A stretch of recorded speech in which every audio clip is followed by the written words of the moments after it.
Transferral by Kate Blair, Chapter 6. Bridge Street, London, 19 days left. It's another blustery day.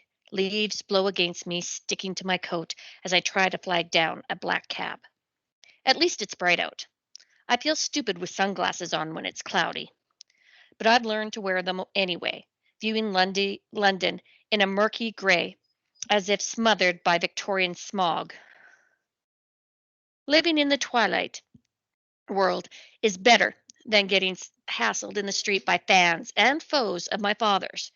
I've always, I've had people swear in my face.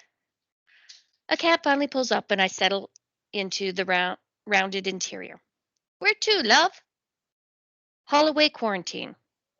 The cabbie's eyebrows rise in the rear view mirror, but he puts his car in gear and pulls away from the curb.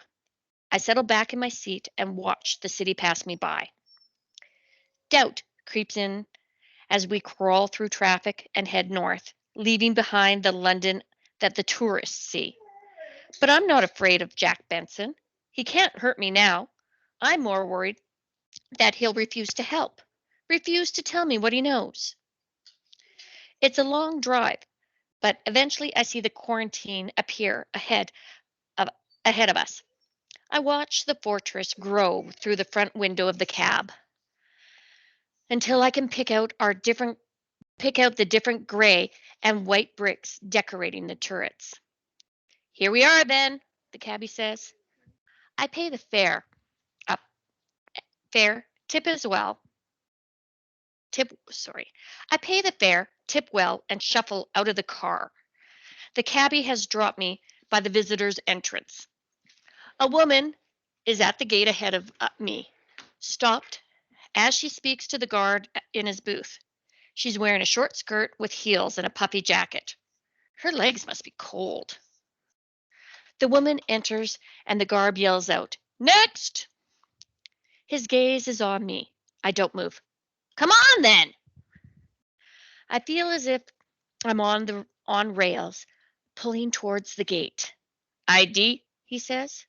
He's young, not more than 20. "I haven't got all day." I take off my sunglasses, pull out the letter, and hold it towards him. He takes it, and his lips move a little as he reads it. Then his eyes widen. He jabs his finger down on a button. There's a buzz and a click from the gate.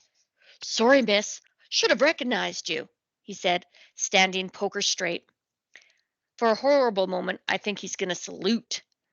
"Thank you." As I pass the booth, the guard picks up a phone. A jolt passes through me.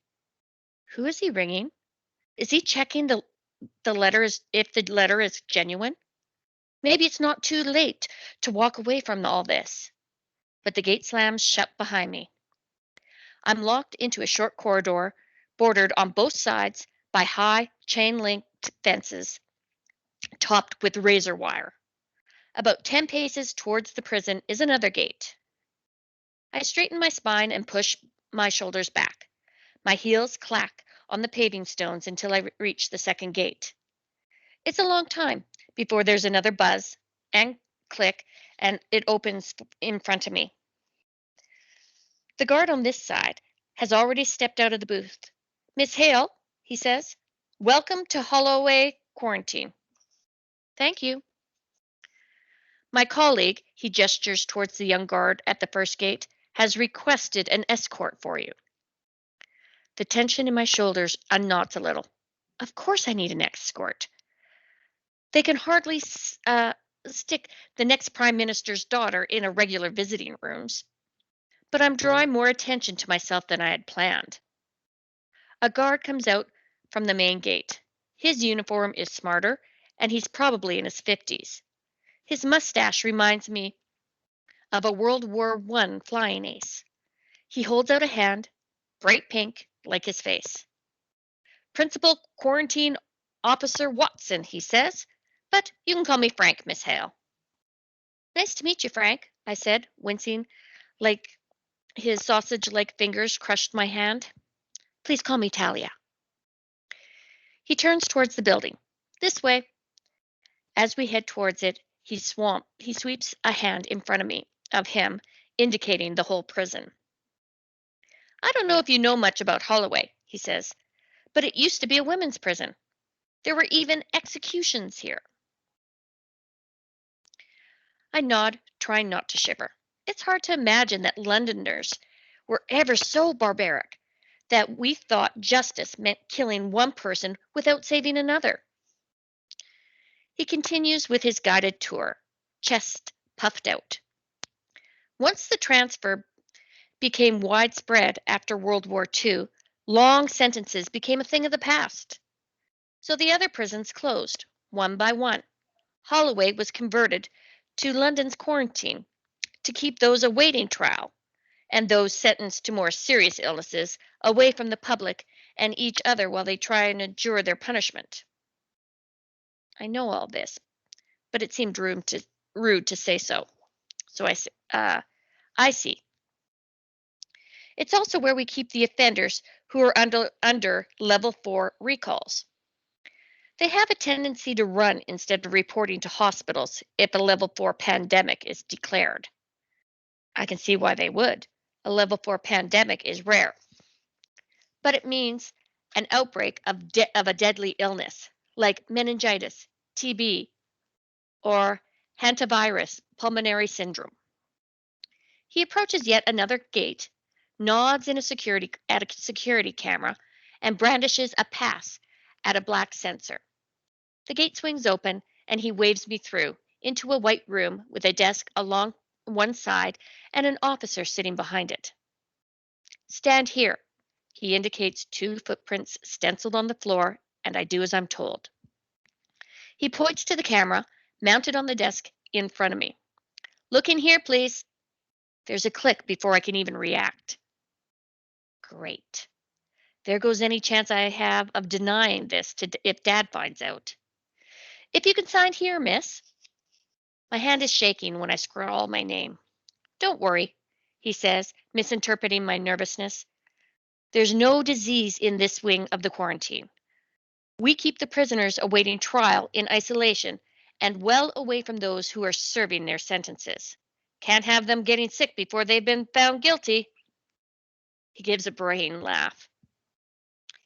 In the next room, he takes my jacket and bag and gives me a blue plastic overalls to put on over my clothes, like the ones forensics teams wear. They catch on my heels, and I pull them on. I'm fitted with a white face mask he calls a respirator. He tightens the elastic straps on my chin and face and then pulls one over his mouth. Just a general precaution, he says, voice slightly muffled. Jack Benson hasn't been sentenced, and there will be glass between you and him. The suit and mask are oddly reassuring. I feel anonymous as he leads me through more gates, more doors, more checkpoints, all stinking of industrial disinfectant. Finally, we reach a room at the end of a long corridor, and he ushers me in. There's a plastic orange chair facing the thick panel of glass. A phone receiver hangs next to it. On the other side, I see an empty room with a matching phone and chair. There's no way Jack Benson will be able to reach me. Still, I brace myself. Will he recognize me?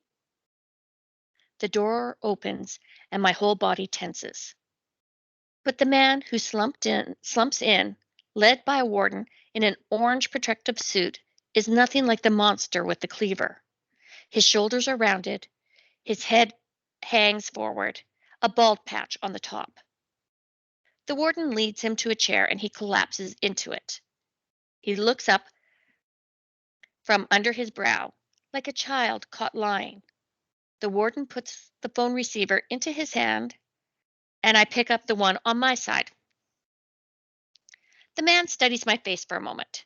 His eyes are clouded with confusion. Not the rage I expected, the hate I saw in the eyes of Mum and Rebecca's killer. Jack Benson sits up straight. Tig? Tig? Is that you? He shakes his head as if to clear it. No. There's a pleading expression a pleading in his expression. Is she coming? My daughter? Or Kirion? You have children? This wasn't what I was expecting. He's well spoken, and I certainly didn't imagine him as a father. A quizzical expression spreads across his face. I saw her, Tig, I mean, at the place. He trails off, his brows knot. The place. He's agitated now. With the tables, the marble. Cold creeps through my veins. He shakes his head and he rests his head in his hands, pushing at the skin with his fingertips. I don't remember. It feels like something is stuck in my throat. I swallow. No, it couldn't be. He's black. The girl at the hospital wasn't. Was she?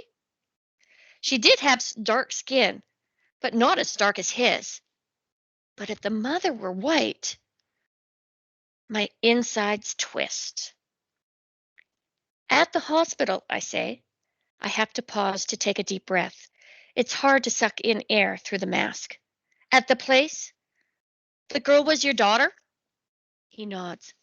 Little Tig. I think she was looking for me. I stare at him for a moment as I remember how the girl seemed to be pleading with him and the horror in her eyes when I hit him with the chair. She was your daughter? You weren't going to hurt her? Hurt her? No! His eyes lose focus. I got lost, I think. He rubs his hand over his big forehead. I wasn't meant to be out. The mask is suffocating me. There's something not right about Jack Benson. The way he phrases things. He talks too slowly. I turn to Frank. Is he drugged? Frank shakes his head. It was like this when he got here. I remember the impact of the chair reverberating through my hands, the blood leaking from his head as he lay on the floor. Did I do this? Did I give him brain damage? I swallow the bile that rises in my mouth. This is quarantine, isn't it? Jack Benson says, drawing my attention back to him. He stares at the wall, the ceiling, at the phone in his hand. No, I can't be here. He starts rocking in the chair, a violent motion. Tig, he says, take care of Tig. She has no mother. My mouth opens and closes. She has no father now. Or as good as, thanks to me. Where is she? Tig, I mean. At home, isn't she? He's rocking faster. His eyes are wide now.